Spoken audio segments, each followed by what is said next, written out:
It is. You know what it is? I'm giddy.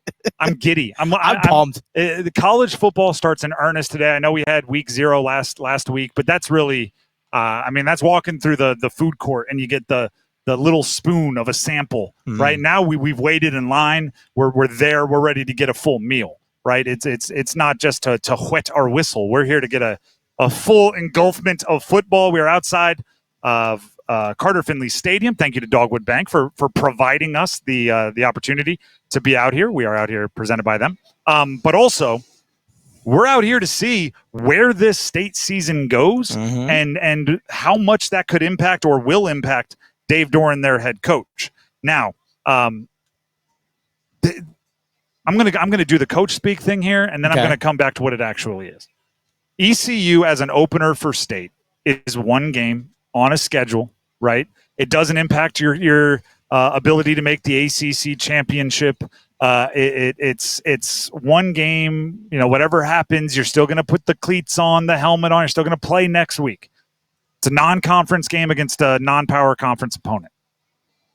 But also, it's your opening statement. Also, it's your statement that last year was a fluke.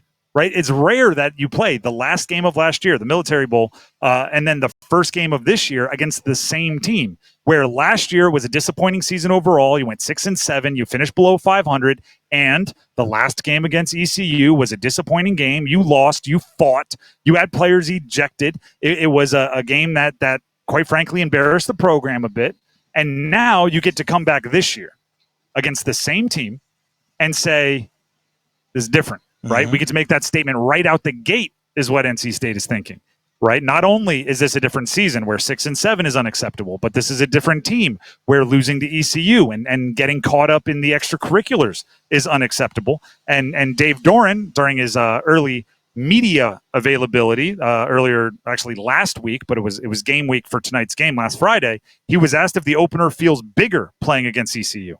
Well, it feels different because of how we acted at the end of the season. To me, we didn't live up to the privilege we have to be at this university, to work at this university. And it starts with me. I said that after the game. And so it's an opportunity to go play. And it is about who we're playing, obviously, because you have to know their personnel and their coaches and their schemes. It's always going to be about who you're playing. This is way more about how we play and how we carry the torch for this university and the reputation we want to have as a program. And so I do think that makes it different. We have played them back-to-back before, that was written about. I read one of the articles. So it's not new to play someone back-to-back. We've done that, but it's more about us than anything. Once again, that was Dave Doeren at his media availability on Friday ahead of the matchup for NC State opening their season against ECU. As I said earlier, a little giddy about college football being here, so I skipped over a whole bunch of words. Dogwood State Bank is who we want to thank, which I was thinking in my head, but apparently didn't say it all out loud. Stronger communities, stronger futures. Dogwood State Bank, proud sponsor of the PAC, member FDIC. Let that be a lesson to CJ Bailey, the sophomore quarterback for NC State. If heart gets beaten a little fast, you're excited, it's game number 1. Maybe take a deep breath, make sure you're not missing your details. Yeah, focus on the details. Remember your training. There you go.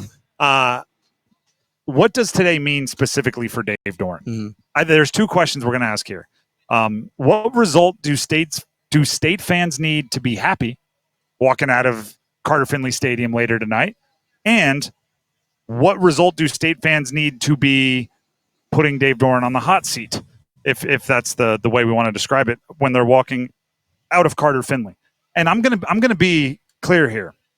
My initial reaction, like all of your initial reactions, was likely to go win by X amount of points, right? If you win by if you cover the spread, 14. If you win by 21, if you do this, if you get the win by enough that I can brag about it to my friends that went to ECU, we're good. Do my backups play the whole fourth quarter? I think it's more something along those lines. I think it's a vibe. I think it's an eye test, because my first thought was to say like 17 points, right? The spread is 14, win by a little more. Nobody's got the ball with 4 minutes left thinking if we score quick, we got a chance. Like make it a legit 3-score game, right? Not within 16 where a team has thoughts. But then I thought back to last year, where Western Carolina was leading State at the end of the third quarter of their opener, and State did go on to win by 17. And I was like, you know what? Leaving that arena, we were doing some mental gymnastics to not be worried about NC State, right? Oh, they're looking towards Tennessee next week. Oh, they had so many transfers. All these new guys. Oh, it was a feeling out game. When in actuality, there were already the signs of what was going to be a tough season, right? There were already the signs of what some things were going to be that they were going to have a hard time overcoming. So we could be very concrete and say, be ahead by 14 and a half or something like that. But really, I think you need to dominate the eye test, right? If at any point in time it looks like a fair fight. ECU, when he was on our show not that long ago, we had him on to talk about their season and talk about NC State, this game. And he hypothesized, without knowing the exact details, that CJ Bailey, the quarterback for State, may be making more in NIL than everyone on ECU combined. And whether that's true or not, it paints the disparity in resources pretty darn well, right? So if you're NC State and that is even a something that someone is willing to say publicly, you better look like you are significantly more expensive and significantly more talented than the other team. I think they need to, again, eye test, dominate. And whether that is getting your backups in early, which is kind of, I always think of it because I was a quarterback. When your quarterback unstraps his rib protector, and that's like hey, I'm not going back in, I'm good. What time in the game is that? Is that after the first series of the second half? When we were ahead by a lot, the coaches always put us in and said, hey, you're getting the ball first series, you go down, put points up, your day is done.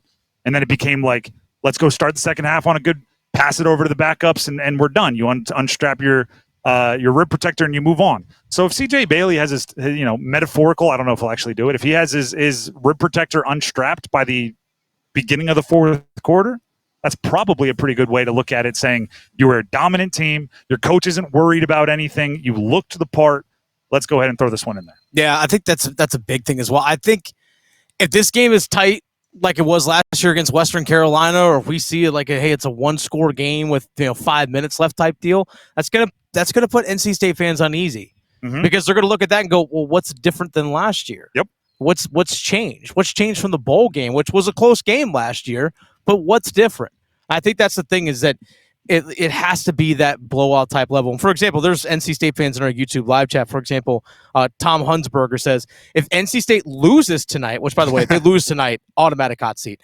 But if NC State loses tonight and they don't bounce back and get 8 or 9 wins this season, then you'll have folks that will definitely want to change that head coach. We'll take another minute here because I also put down season-long stuff, and we can debate this throughout the show.